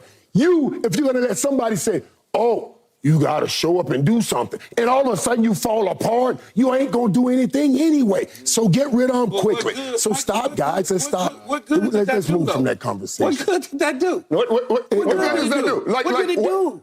So at this point, Jerry, just tell every player, tell CeeDee Lamb, hey, if you drop another pass, you're going to get cut. Tell Micah Parsons, you don't get sacked. We were down 27-0 at halftime. Right. It's just ridiculous. Like, what are you talking about pressure? It's irrelevant. This conversation is irrelevant. Thank you. Okay, let me address It's irrelevant to y'all. That's why y'all don't win nothing. No. It's irrelevant to y'all. Y'all don't win anything. That's why. Allow me to tell myself so, because I should have seen this coming. I sat back last night and I said, why didn't I see this? Because it started on December 17th at Buffalo. We got run off the field 31-10. That's a bad sign. They ran the ball down your throat. On December 24th, we went to Miami. Miami is way overrated. I know they hung 70 on Denver. That's all they did this year. And we lost to them on a late field goal drive, 22-20. Yes, you did. And Miami proceeded to lose its last 3 games, including getting blown out at Baltimore 56-19. So that's not a good sign that you lost to that team. And then bad road team like y'all. That's correct. December 30th.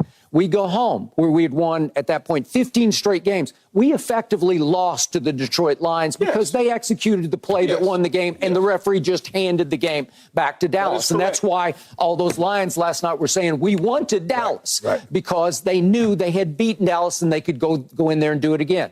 Okay, so then we go to Washington, and again, we're crowing about, well, we did this and we did that. And again, Washington finished 4-13, but we took care of business against Washington. And then here comes a buzzsaw of a young team that is playing at a much higher level than we are, and we just got exposed. So that last month, we effectively lost 4 of our last 5 games. That's what it was. That's what happened to our football team. They got exposed by just a better football team. They're better on defense than we, better on offense. The quarterback's better than our quarterback. That's what I saw yesterday. From start to finish, as Jordan Love said, we came in with a mindset to dominate, and they dominated us from jump because they won the toss, and everybody defers, except that team said, no, we're going to take the ball and just stick it right down their throat in the end zone. That's it. And we're not going to look back, because if we get them down 7-0, we'll keep them down. And that's what happened. And that's exactly what happened. And but we helped on that drive with penalties. Yeah, it helped on the drive with the penalties, but a lot of that too also is the discipline.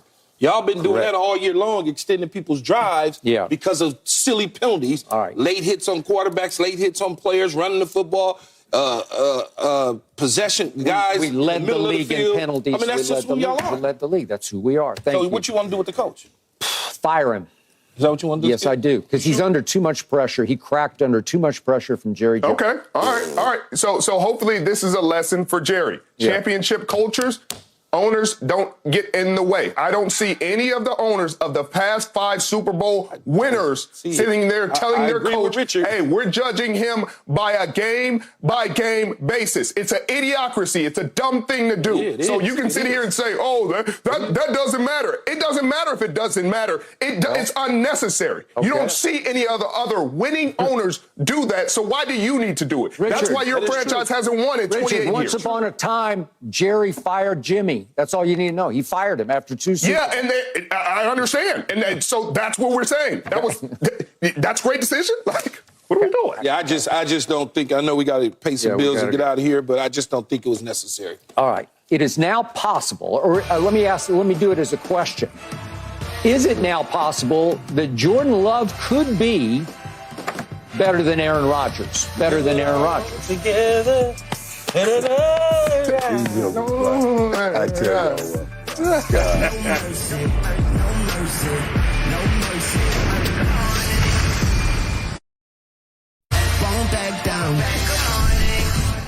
I brought up this notion last week, and my guys here on the show just pretty much groaned and chuckled at it. Is it possible Jordan Love can one day be even better than Aaron Rodgers? So in his last 9 games now, Jordan Love has thrown 21 touchdown passes to only 1 interception. Well, that's Rodgers-esque. Yesterday, Jordan Love, the highest playoff QBR since the stat was invented in 2006. Jordan Love had a 99.3, the highest ever. And remember, Aaron Rodgers is only 11-10 in the postseason overall, which includes that magical 4-win road wildcard run to that long-ago Super Bowl title. In Dallas. Yep, in Dallas at Jerry World. Since then, Aaron Rodgers is 7-9 in the postseason. I wondered last week if maybe Jordan Love has just a little bit of Jordan in him, as in Michael Jordan. So Look at that. I ask once again, does Jordan Love have a chance to be better than Aaron Rodgers, at least in the postseason? Richard, your thoughts? I mean, I don't know, Skip. And it's unfair to even compare it after one playoff game. Like, what are we doing here? Like, can we just appreciate Jordan Love had an unbelievable game? He has had an unbelievable season, second in passing touchdowns. He had an unbelievable stretch at the end of the season. His last 8 games, he was 18 touchdowns to 1 interception. He led his team to a very incredible win as the 7th seed, the first 7th seed to winning playoff game. Like, I would rather just appreciate that than spend my time trying to compare him to something that you can't compare him to without his resume being complete. Aaron Rodgers has been in the league 20 years, played 15 seasons, 4 MVPs, a Super Bowl win. He had all these playoff games, been to all these NFC Championship games. So let's let Jordan Love play for a while, and then we could start talking about those comparisons, things like that. But I'm not ready to have those comparisons and have those conversations to diminish what he did this week and what he's done in this playoff game after one playoff game. Like, should we have judged Aaron Rodgers after that one improbable playoff run and said, oh, he's the greatest quarterback of all time? No, you wait for the things to play out. And after one playoff game, I'm not comfortable putting him in those kind of conversations, because then it just takes away from us focusing on how special it was, what he was able to do this last game that they played. Do you remember how unspecial Aaron was in his last 3 playoff losses for the Packers? Yeah, everybody's unspecial in losses, Skip. That's how it goes. People aren't special when they lose. It can go to the wire. I mean, it can be a shootout. Yeah. Right. I mean, I hear you.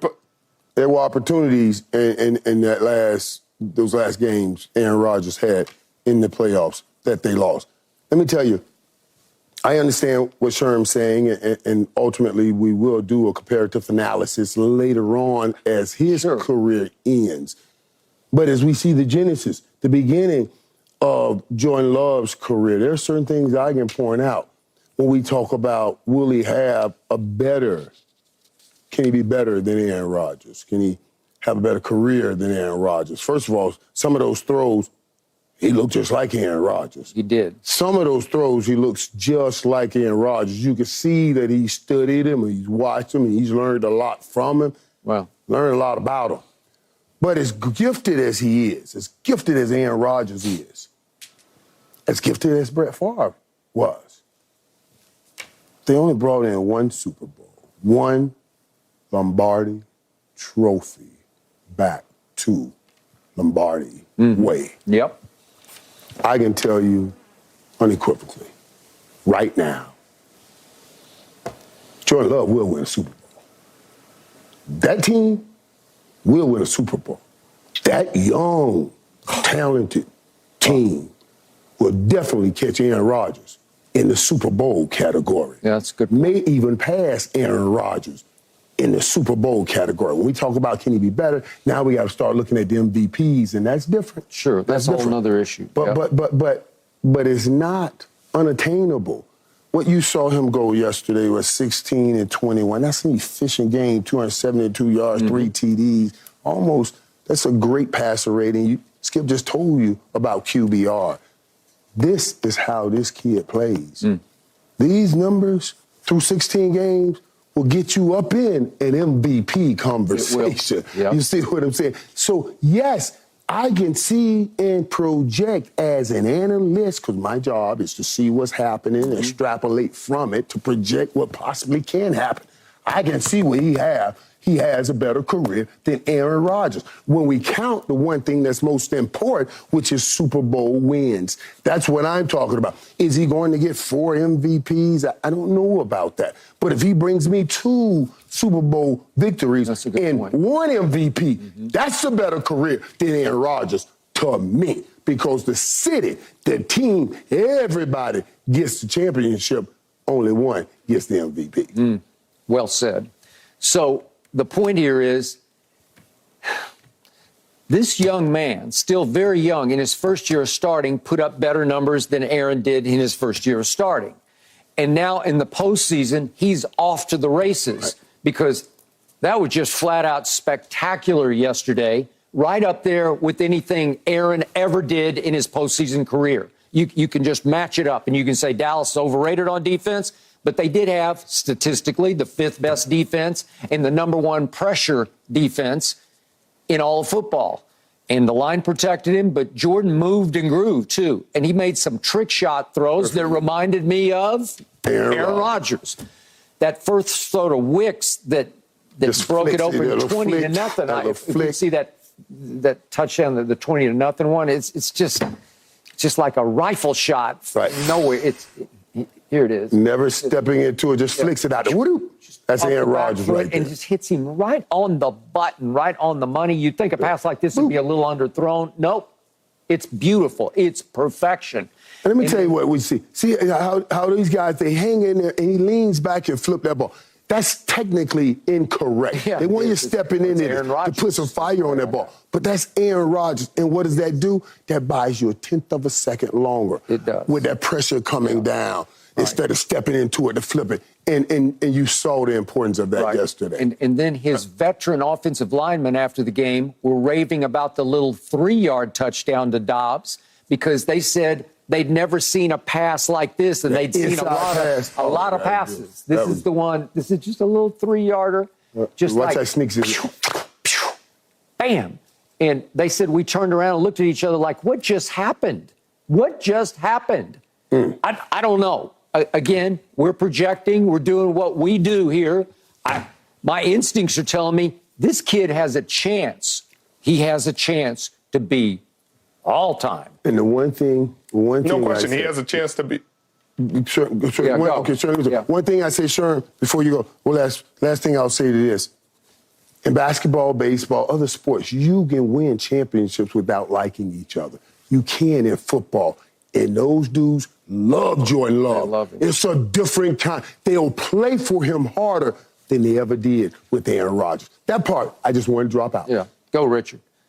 Yeah, I hear you, and he has had a fantastic start of the career, and he deserves all the credit that he's getting. But I just want to caution you guys. I mean, this is the 7th seed, and this 7th seed didn't even exist when Aaron Rodgers was taking these Green Bay Packers teams to Super Bowls, to NFC championships. So it's just a bit of a different league, and I have a hard time like projecting performance based off one playoff game, because if in the same breath, if he plays terrible next week, do I sit there and say, is he going to be the worst quarterback of all time? No, I'm not going to do that. I think he's had an unbelievable season. I think he deserves a ton of credit. I think this team is special. I think Matt LaFleur deserves credit. I think they're going to be special going forward. But for me to sit here and project them winning multiple Super Bowl rings off being a 7th seed in the National Football League is a bit. So, Richard, all right, sum it up. Are your instincts telling you that Michael and I are overrating Jordan Love so soon? My instincts are telling me that it's inconclusive evidence to rate at all. You don't have enough evidence. You don't have enough to speak on. He's had one season as a starter. He's had one playoff game. And if you're going to base it off of that, then I would say your results should be inconclusive, because it's not enough to judge anything. All right. Well, your 49ers better be ready, because it's going to be very interesting next Sunday. Yeah. All right. Fun game. Yesterday, the last thing in the entire football world that I expected was Dak versus CeeDee. We're about to break it down. No mercy, no mercy, no mercy. Won't back down. Once again, your turn. Hashtag Undisputed Live. Here we go. First tweet from Dylan. Keyshawn Johnson walking out on Undisputed Live. McGregor. Conor McGregor. Doing the McGregor. He had some Conor going. He deserved it. He earned it. He just couldn't. He had a day off and had to come in on his day off just to rattle the cage. Tweet number 2. This is what disappointment looks like. Dallas did it again. That's the face of disappointment. Yeah. My boy Brandon been texting me saying, "Dog, you look distraught." I am. That's what I'm saying. I am. Legit. I'm hurt for real. I'm hurt for real. I'm hearing it every commercial break. We just got to set realistic expectations next year. We'll be together next year. I'll help you, guide you through it. All right, and the final tweet. I said it. Cowboys fans every year in the playoffs.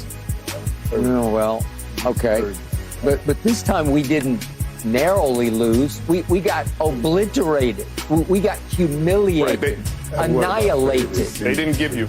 That's one of my favorite scenes right there from Jerry Maguire, too, man. Golly, just can't get him. They didn't give you the false hope this year, Skip. They just... there's no false hope. It wasn't like fool's gold. We just got fooled. Look at that. There was no gold to it. Oh, yeah. All right. We gotta dive headlong into this. Cuba Gooding. That's my boy, Cuba Gooding, Jr. Yeah. That's good dude.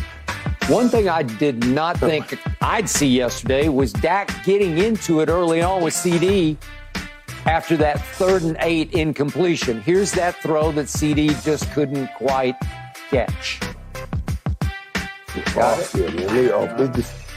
They just off. Just a little off. A little out in front. But they were going to make CeeDee work for he is right here. All right. And let me say, Dak's looking at Ferguson first. You see the double team up on Ferguson. Yep. So then he comes down to CeeDee Lamb as a second read. And CeeDee, it's just a little more patient. He has to beat this guy a little late because they're going to cut in the cut because he has over-the-top help. And that's what made it look out. See how he went right up undercut. Dak had to throw that ball like that. Okay. It was just off. Now here's Dak voicing his displeasure with CeeDee as they leave the field. CeeDee is not hearing it, not loving it. And it started to escalate. Whew. To the point that CeeDee winds I don't even up, like this, man. Yeah. I don't like this. Not good. Right. I don't know what's in his head right now, what's in his mind. But now Mike McCarthy has to go over and console CeeDee and kind of talk him off the ledge over on the bench. I don't know what he's saying to him, but Okay. See, but I disagree with this. I disagree because I think CeeDee handled it all well. You know, you see he did. receivers kind of go off and get emotional. No, he didn't do anything. He just went and sat down, and Mike McCarthy's afraid he was going to sulk or that he'd lose it. Listen, what I'm talking about, what I don't want and I don't like, I want CeeDee, whenever Dak is talking, to stop, turn around, and hear every damn thing that's coming out of his mouth. Because that's where you're going to get this football from. I need to hear whatever your thoughts are, whatever you want to say, and whatever you say you want wrong. Because I don't want you questioning, letting that ball come towards me. When Troy say, hey, Michael, I ain't moving nowhere. I'm going to be ear to ear, eye to eye, head. I'm going to listen to whatever you got to say. Because we going to win this football game together. And I need to hear that. That's what I'm talking about. You're going to respond to it. I don't care about what he does with Mike McCarthy. I care about what he does with Dak Prescott. Good point. Okay, so for much of the first half, go ahead, Richard, go. Sorry, but you can't only care about it when things are bad, because when things are great, he's the same way. He when he just catches the touchdown passes and catches first downs and Dak's talking to him, he's usually just continuing on his way to the sideline. So when things are bad, he's not going to change who he is. And that's what I respect about CeeDee Lamb. He has been the same guy through and through. Now, did he play his best game? Maybe not, but he has been consistent in that, in his demeanor and his sideline demeanor, and whether Dak's talking to him or not talking to him. But it's not he's time not, to be consistent. I don't think he's disrespecting him. Wait. It's not the time to be consistent. Wait. If you are walking away when things are good, that's fine. That's fine because things are good. Oh, you say, great job, dog. Way to make a play. Great job. Walk away from that. But when things are bad, he's trying to tell you how to let's get it good again. I don't want you walking away from that. So it's not the same attitude all the time. It's different situations bring out different things and be able to adjust to the difference. I want you focused and in the quarterback's eyes. What do you got to say? Absolutely. How can we get better? Right. That's what I want.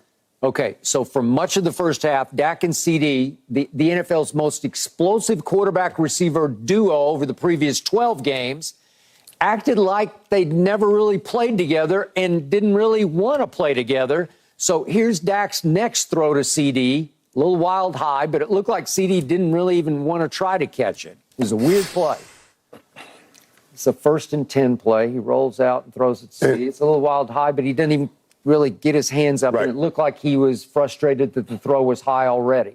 I don't know. And you see what happens. Watch this guy buzz out. Yep. He's buzzing out. He knows CeeDee's out there. So that's a buzz out. He's going to buzz out to try to get up under that throw, right there. Yep. You see, to make that throw go high, that's not, Dak has to do this to get that ball up and over. You know, or CeeDee, they got to decide, he's buzzing out now. Let's take that a little deeper so I can get that ball up and over. Okay. But there's no reason to look like, oh, Dak, you did something wrong again, or to have this kind of body language. Man, Norv Turner would say to me, Your offensive coordinator, yeah. Norv Turner, my offensive coordinator, he would say, Michael, if the team sees you in this mode and we see us in this mode, what do they think? If you are our best player and they see you in this mode, what hope do they have? We can't have that. We can't have that. And you got to understand it. The first one of the early plays, CeeDee runs a little out. Jair Alexander pushes him after. He did. He does nothing about it. No. Jair ain't going to push me. He ain't going to push me because I'm going to make sure he knows we ain't doing that today, buddy. Yep. We're not doing that. I don't want you to get kicked out of the game, but I want you to make sure he knows all that anger you're pushing the Dak and everybody else, push it towards him. That's all I'm saying. All right, so go ahead. But that's what I'm saying. Yeah. Like you can't expect things from him that he hasn't given to you all season. He's never been that guy, and it's been great. He's had a phenomenal year. He's not a get in nobody's face and fight and push back and do all the extras. He's okay. Like even when guys are yapping in his ear, I've seen him walk away and just smile. You just see his teeth through the face mask, and then you see him go off 2 plays later and the next play and the next play. That's what he's done to respond. He's never responded in that way, and that's what I've watched CeeDee Lamb because I said what I said about him, and he's responded in a great way. That was really cool. He didn't say, oh, Richard Sherman sucks and yada, yada, yada. He just said, okay, I got you. That's a bet, and I'm going to lead the league in just about every single category as a receiver. He did. And that's what he's done in the play. So I can't expect him And it's weird for you to expect him to sit there and say, oh, in this game he got pushed in the back, so let's get outside of who you've been all year, CeeDee, and go fight him and push him back. If that's not who you are, that's not who you are. You can't make stuff up in the playoffs. No. I don't care that you go push him back, but I want you to go get him back. If your get back is catching passes in his face, go catch passes in his face. What I don't want is you to let him help your frustration pointed out on your own teammate. And that's what I saw. That's what I was seeing. No matter what, you got to get back in alignment. Let's go play ball. And they never got back on alignment, and they didn't go play ball. And he was getting targets. It wasn't that he wasn't getting targets. He was frustrated with the attention he was getting in the plays he was not making. So he has to handle. In the first half, he was throwing 7 footballs with CeeDee, and he caught 2 for 18. It's just wrong. It's just, and obviously they're down 27-0 with a minute and a half left in the first half.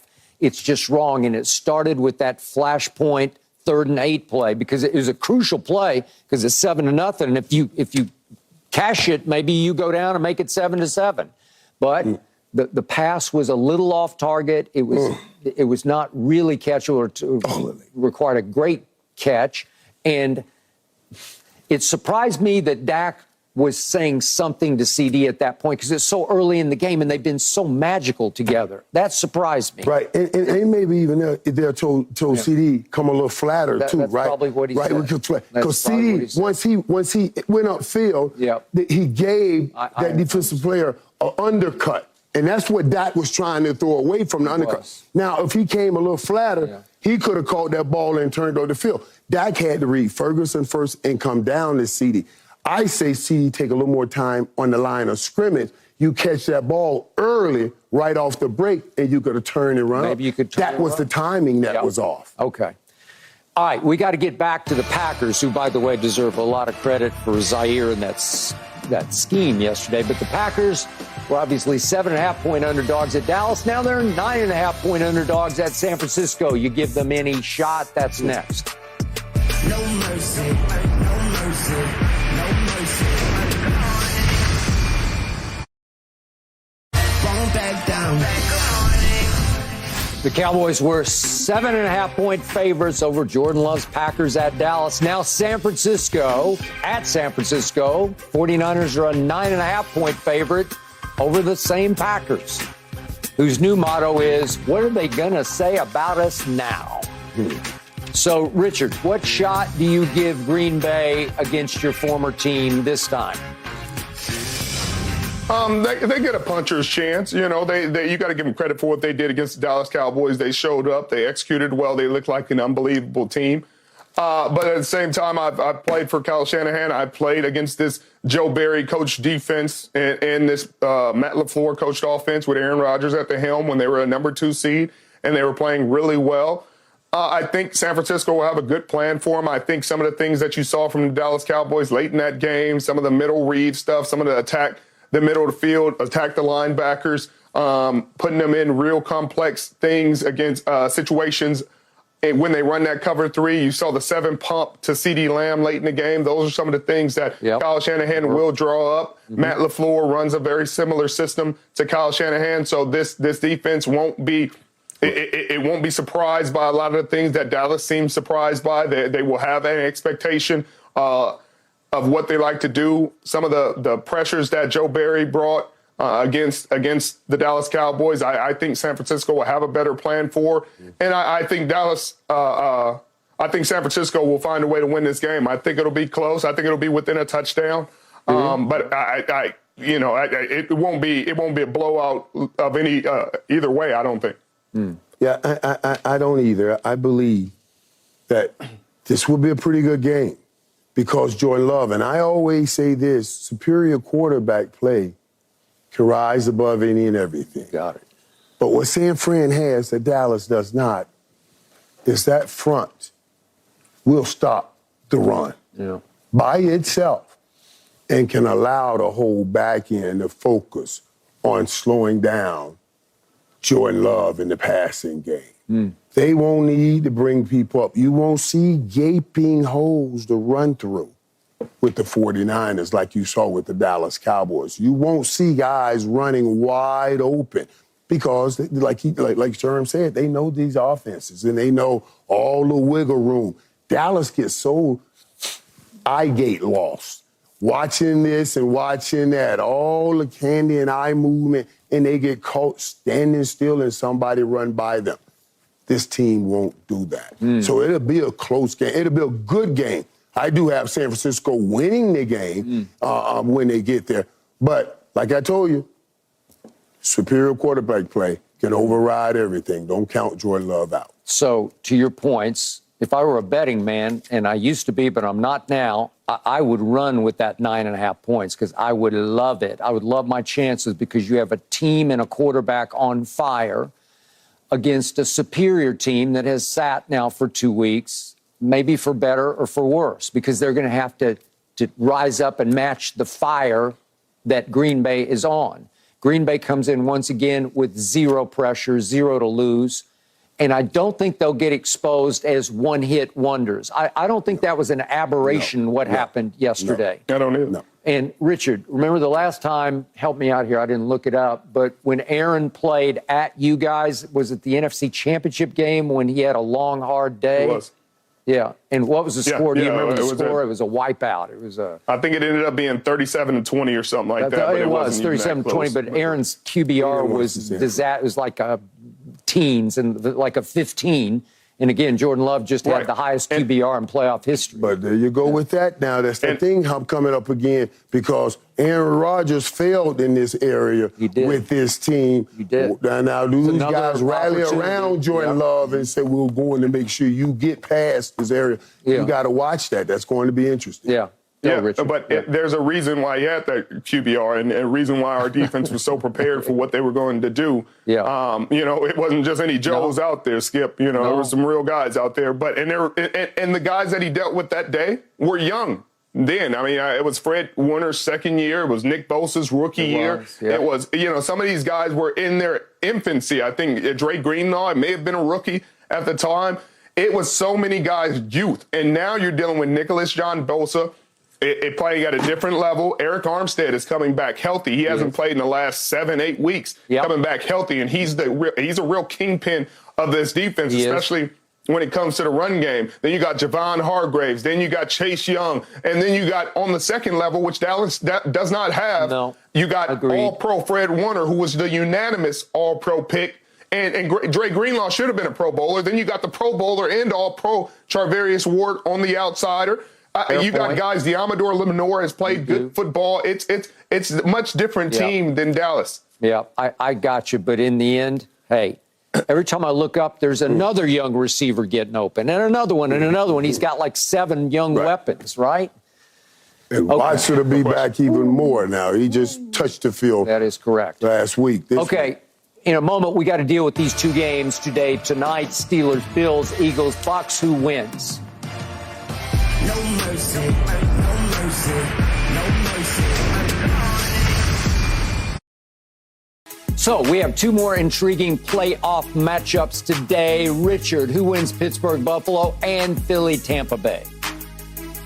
I got Buffalo winning probably 24-14, and I think Tampa at home. I think they find a way. Mike Evans, Chris Godwin. I think they win.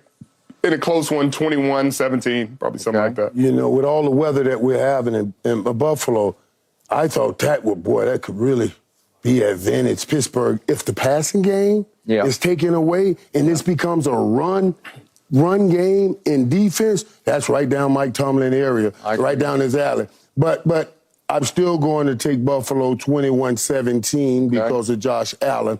I say the Eagles find their championship attitude and at least get by this game and beat the Buccaneers because they showed no offense last year. 24-20 last week, I mean. Really? Okay. I'm going to go with 2 upsets, maybe because my stomach is so upset from what I watched yesterday. But I just think the Bills are gettable. They've been gettable for the last 3 or 4 weeks. And I think Mike Tomlin will go in there and pull that one off. And then I don't think the Eagles can get back up off the mat. And I think Baker, throwing to Mike Evans, as you say, and to Chris Godwin in key moments, I think they'll pull out a close game. Unlike the Cowboys. That's it for Undisputed. We're back AJ tomorrow, 9:30 Eastern.